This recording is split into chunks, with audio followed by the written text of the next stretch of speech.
دیکھیے اللہ رب العزت نے تو ہر حال میں مجاہد کے لیے جہاد میں اجر رکھا ہے، اس کو جہاد میں کچھ ملے یا نہ ملے۔ غزوہ تبوک اتنے بڑے اجر والا غزوہ تھا کہ ایمان اور نفاق کے درمیان ایک حد فاصل بن گیا ہمیشہ ہمیشہ کے لیے، لیکن ویسے بظاہر اس کا کوئی بھی نتیجہ مسلمانوں کے حق میں ادنا سا نتیجہ بھی نہیں نکلا۔ یہ ان لوگوں کے لیے بہت عبرت ہے جو جہاد کی حقانیت کو اس کے نتائج کے ظہور پر تولتے ہیں کہ جہاد کا اگر نتیجہ نکلے گا تو جہاد حق ہے، اگر جہاد کا ظاہری کوئی نتیجہ نہیں نکل رہا تو نعوذ باللہ وہ جہاد حق نہیں ہے، تو وہ غزوہ تبوک کا کوئی نتیجہ بتا دیں۔ لیکن آپ غزوہ تبوک کے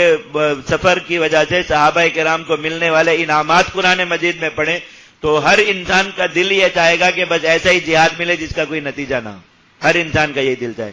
اس لیے میں نے آپ کو ابتدا میں عرض کیا تھا کہ حضرت سیدنا ابو ہریرہ رضی اللہ تعالیٰ عنہ روتے تھے اس بات پر، جب کوئی بڑا شہر فتح ہو جاتا لوگ خوشی منا رہے ہوتے اور غنیمت آپس میں تقسیم ہو رہی ہوتی اور ایک دوسرے کے گلے لگ لگ کے مبارکباد دے رہے ہوتے اور وہ ایک طرف بیٹھ کر روتے تھے۔ تو لوگوں نے پوچھا کہ آپ اس طرح کیوں کرتے ہیں؟ انہوں نے کہا کہ یہ ہمیں ہمارا اتنی مشقت ہم کرتے، اتنی محنت، اپنی جان بھی خطرے میں ڈالتے ہیں، لیکن صرف 1/3 اجر ملتا ہے جب کوئی فتح مل جاتی۔ اگر ہمیں یہ فتح نہ ملتی، اگر ہمیں غنیمت نہ ملتی، پورا 100% اجر ہمارا محفوظ ہوتا اور پورا کا پورا اجر ہمیں مل جاتا۔ تو کہا میں اپنے ان ساتھیوں پر رشک کرتے ہوئے روتا ہوں جنہوں نے جہاد کیا اور وہ اس جہاد میں قربان ہو گئے، ان کے اموال بھی لگ گئے، ان کی جانیں بھی لگ گئیں، اور انہیں اس طرح کا کوئی موقع نہیں ملا کہ وہ بھی ایک دوسرے کے گلے لگ کے کبھی ایک دوسرے کو مبارکباد دے سکتے کہ فلاں چیز فتح ہو گئی اور فلاں چیز فتح ہو گئی۔ کہا مجھے ان پر رشک آتا ہے، میں اس رشک کی وجہ سے بیٹھ کر روتا ہوں۔ تو بہرحال نبی کریم صلی اللہ علیہ وسلم کو اور صحابہ کرام کو اللہ تعالیٰ نے واپسی پر بہت زیادہ بشارات سے نوازا، اور آپ دیکھیے کہ یہ صحابہ کرام کے ناموں کے ساتھ ہم جو ہے وہ جملہ لگاتے ہیں اور اسے اپنے ایمان کا اور محبت کا عقیدت کا حصہ سمجھتے ہیں، رضی اللہ عنہم کہتے ہیں حضرات صحابہ کرام میں سے کسی کا بھی نام لیں۔ قرآن مجید میں یہ لفظ صحابہ کرام کے لیے کہ چند مواقع پر نازل ہوا، اکثر ان مواقع کا تعلق جو ہے وہ جہاد سے۔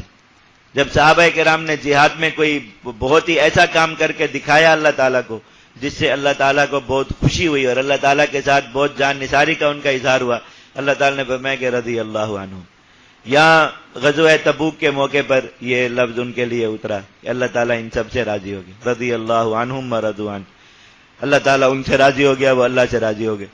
صلح حدیبیہ کے موقع پر جب صحابہ کرام نے موت پر اللہ رب العزت کی خاطر بیعت کی، اللہ کے نبی صلی اللہ علیہ وسلم ایک ایک صحابی سے پوچھ رہے تھے کہ پتہ ہے کس چیز پر بیعت کر رہے ہو؟ کہ جی یا رسول اللہ موت پر بیعت کریں۔ میں ہاں، تو اللہ تعالیٰ نے میں رضی اللہ عنہ، لقد رضی اللہ عن المؤمنین، اللہ تعالیٰ ایمان والوں سے راضی ہو گیا۔ سورہ مجادلہ کی آخری آیت میں یہی لفظ آیا، اللہ تعالیٰ وہاں پر کس عمل سے راضی ہوئے کہ صحابہ کرام نے اللہ کی خاطر، کسی نے اپنے والد کو قتل کر دیا، کسی نے اپنے بھائی کو قتل کر دیا، کسی نے اپنے ماموں کو چچا کو قتل کر دیا، اللہ تعالیٰ میں رضی اللہ عنہم، اللہ ان سے، کیونکہ یہ بہت غیر معمولی کام ہے، یہ معمولی ایمان کے ساتھ نہیں کیے جا سکتے۔ غزوہ تبوک جیسا اتنا طویل سفر کر کے پھر اپنے دل کو اس بات پر مطمئن کرنا کہ ہمارا یہ سفر ضائع نہیں ہوا، ہمارا یہ انفاق ضائع نہیں ہوا، یہ معمولی ایمان کے ساتھ نہیں ہو سکتا۔ معمولی ایمان والا آدمی ہے وہ یہی سوچے گا کہ اتنا مال بھی خرچ ہو گیا، اتنی گرمی میں نکلے بھی، اتنا سفر بھی کیا، اتنی مشقت بھی اور کچھ بھی نہیں ہوا اور لڑائی بھی نہیں ہوئی اور فتح بھی نہیں ملی، تو وہ بیچارہ اپنا اجر ضائع کر بیٹھے گا۔ اس موقع پر خوشی کے ساتھ واپس آنا اور اللہ رب العزت سے راضی واپس آنا کہ یا اللہ آپ نے جو کیا ہمارے ساتھ اچھا کیا، یہ بہت غیر معمولی ایمان کا تقاضا کرتا ہے۔ صحابہ کرام نے کر کے دکھا دیا، اللہ تعالیٰ نے فرمایا کہ ہم آپ سے راضی ہو۔ موت پر بیعت کر لینا یہ کوئی معمولی بات ہے، زبان سے کہنا آسان ہے، لیکن ایک انسان سچائی کے ساتھ اس بات کو ثابت بھی کرے کہ وہ موت تک اسلام کی خاطر لڑا رہے گا، ڈٹا رہے گا اور لڑتا رہے گا، آسان بات نہیں ہے، بہت غیر معمولی ایمان اس کے لیے چاہیے۔ انہوں نے یہ کر کے دکھایا، اللہ تعالیٰ نے ان کا رضی اللہ تعالیٰ راضی ہو گئے۔